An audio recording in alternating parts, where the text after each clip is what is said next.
Nako po mga kababayan, nagsalita na nga itong mga retired general, retired police, mga retired colonel, nagsama-sama para suportahan nga itong si AFP Colonel Munggaw na tinanggal sa pwesto mga kababayan matapos niyang sabihin na hindi niya sinusuportahan si Pangulong Bongbong Marcos. Nako mga kababayan, eto na. Mukhang i-a-adapt na nila si Colonel Munggaw mga kababayan. Siyempre, sino ba ang magtutulungan? Yung mga dating ano lang din naman, di ba? Yung mga dating AFP, dating PNP, ayan. So, magtutulungan sila laban dito sa nangyayaring corruption sa ating bansa. So, pakinggan natin mga kababayan yung pahayag nitong mga retired general, retired AFP general, retired PNP, kung ano yung kanilang saloobin. So, dito lang po yan sa channel ni Engineer Berto. Subscribe nyo po mga kababayan. Ayan po, maraming salamat po sa inyo lahat. Ito na po, umpisa na natin. Bilang Pilipino, bilang sundalo, na sinasabi kasi ng ating mga kababayan na bakit ito mga sundalo walang bayag? Kami may bayag kami, kaya patunayan ni Colonel Munggaw na siya ay may bayag, na mayroon siyang tinitingnan na may problema ang ating bansa. Yung ginawa ni Colonel Munggaw, sabi niya, nasasaktan ako pagka sinasabing walang bayag ang AFP eh.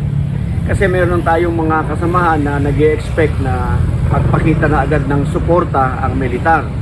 Eh, protector of the people nga daw. Sabi niya, ganito kami, we remain protector of the people, pero hindi naman kami pwedeng magamit sa politika. Malalaman natin, may kasalanan siya o wala. But I'm telling you, at the end of the day, justice will be served. So, wala pong kayong dapat ikabahala kay Colonel Munggaw. He is doing very well.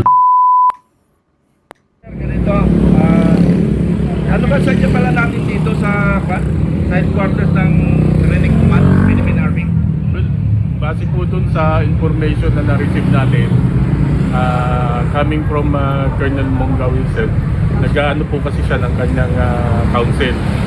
At bilang pagtugon po natin dun sa kanyang karapatan, bilang isang, hindi lamang po bilang isang sundalo, kundi bilang isang Pilipino, nandito po tayo ngayon pumunta sa Trado, kasama po natin ang kanyang preferred counsel in the person of retired Brigadier General and the same time Attorney Virgilio Garcia, at sinamahan din po tayo ng ating kasama sa UPI na si Colonel June Mitran.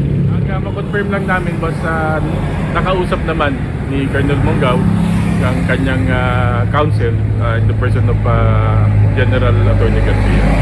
Sa kalagayan ni Colonel Munggaw, okay naman siya.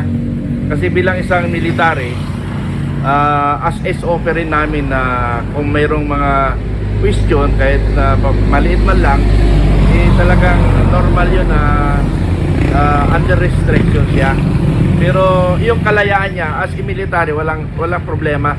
Walang problema sa tinatawag namin na SOP, traditional, discipline, pasok pa rin. Ang kumpleto makakabigay ng informasyon kasi sila nag-heart to heart pag-uusap ng kanyang lawyer na walang iba kundi si Attorney General Garcia na dating jago ng Armed Forces of the Philippines. So normally lahat ng kaso ng mga ng military ay dumaan sa kanya sa panahon niya. So mga kababayan ko, wag na niyong alalahanin. Ang titingnan lang natin, dahil si Colonel Munggaw ay nagsalita siya bilang isang bilang Pilipino, bilang sundalo, na sinasabi kasi ng ating mga kababayan na bakit ito mga sundalo walang bayag? Kami may bayag kami, kaya patunayan ni Colonel Munggaw na siya ay may bayag, na mayroon siyang tinitingnan na may problema ang ating bansa. So, ang sinasabi natin na pwede siya maimbestigahan, ako bilang isang naging personnel officer, tinitingnan ko sa Article of War, hindi siya pumapasok eh.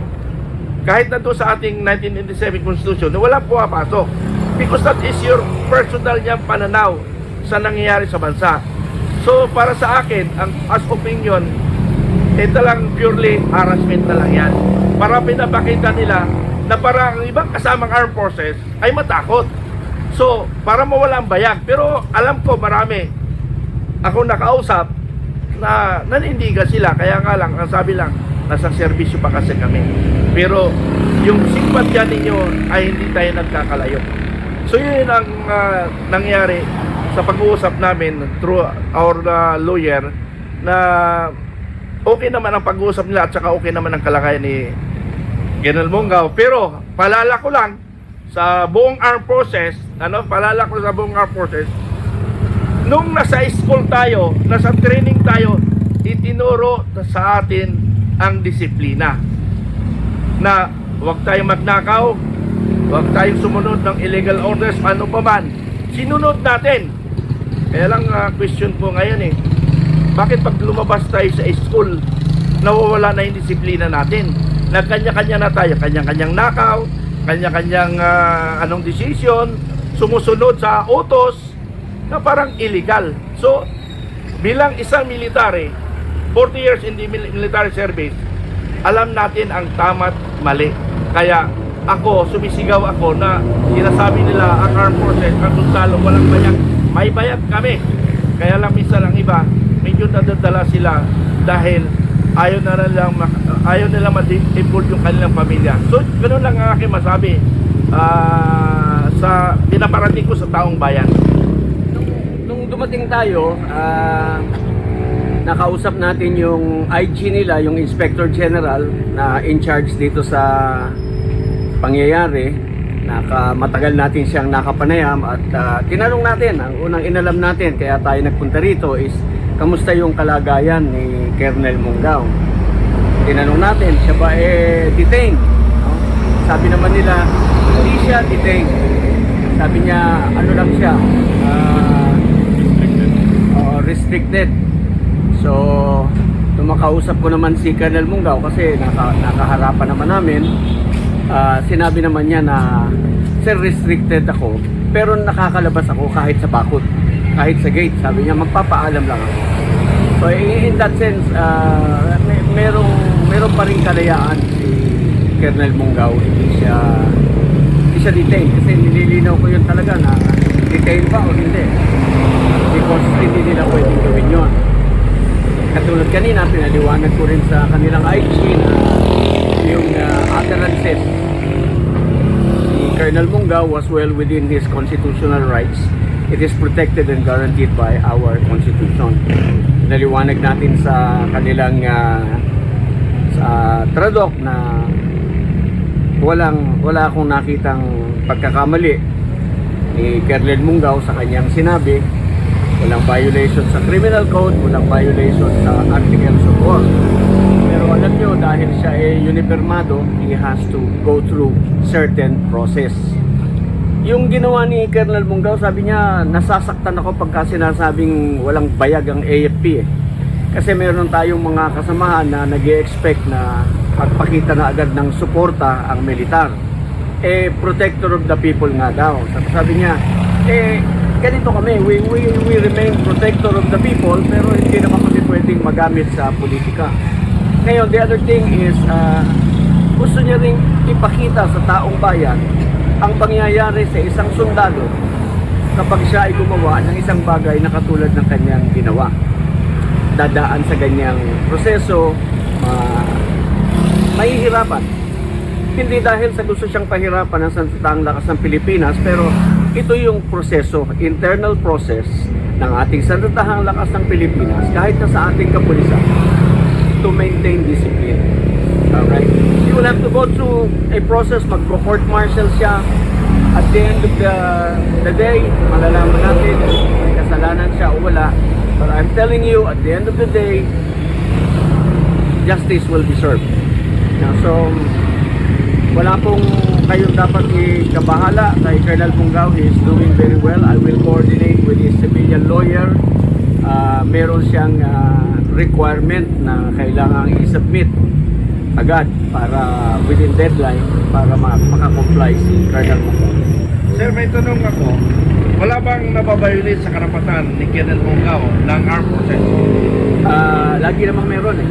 Mayroon? Pagka ini-insist natin yung ating proseso, ini-insist natin yung ating discipline, palaging meron, palaging nake-curtail, no? So, pero dahil ikaw ay nag-uniforme, medyo tinatanggap na natin yun as kumbaga parang part of the process. But you know that cannot be tolerated all the time. Katulad ngayon, hindi pwedeng maparusahan. Sabi ko nga kanina, sabi ko, I do not see how kung saan nyo kukunin yung you will find him guilty and you will discipline him. It's a personal matter. Opinion ko yun eh. Ayaw ko na sa'yo eh. Hindi ko gusto, kahit hindi ko lang gusto mukha mo. It is my personal opinion. Karapatan ko yun na sabihin ko. Buti nga sinabi ko sa'yo. Ayaw ko na sa'yo. Hindi mo na kaya. So aside po sa allowed naman siya na lumabas, ngunit kailangan lang niya magpaalam, sir. Ano pa po ba yung mga ibang bagay or gaano naapektuhan po yung tungkulin ni Colonel Munggaw after ng pagsasabi ng withdrawal ng support po? Well, standing operating procedure, i-relieve talaga siya sa kanyang katungkulan. In that sense, medyo parang floating siya. Ang tawag doon AU, unattached, unassigned. Oo, wala siyang floating ganon. Sir, bali kayo po yung pinaka-legal counsel ni Colonel Munggaw. Sabi ko, kung ikaw ay lilitisin within the AFP, I will represent him. Kung siya ay magpapile ng complaint outside of the military sa civil court, kukuha siya ng kanyang abogado because that will be against the armed forces of the Philippines. Yon, so mabuti na yung ganon. Ibang abogado na lamang, wag na ako. New close-up. So ayun mga kababayan, ano masasabi nyo dito sa pahayag po ng mga retired AFP at retired PNP dito nga po sa ginawang desisyon ni AFP Colonel Munggaw, mga kababayan. So mag-comment po kayo, mag-like at mag-subscribe sa ating video. So pa-subscribe din po ng channel ni Engineer Berto, mga kababayan. Ayan, maraming salamat po sa inyong lahat. So hanggang dito na lang po. Maraming salamat po.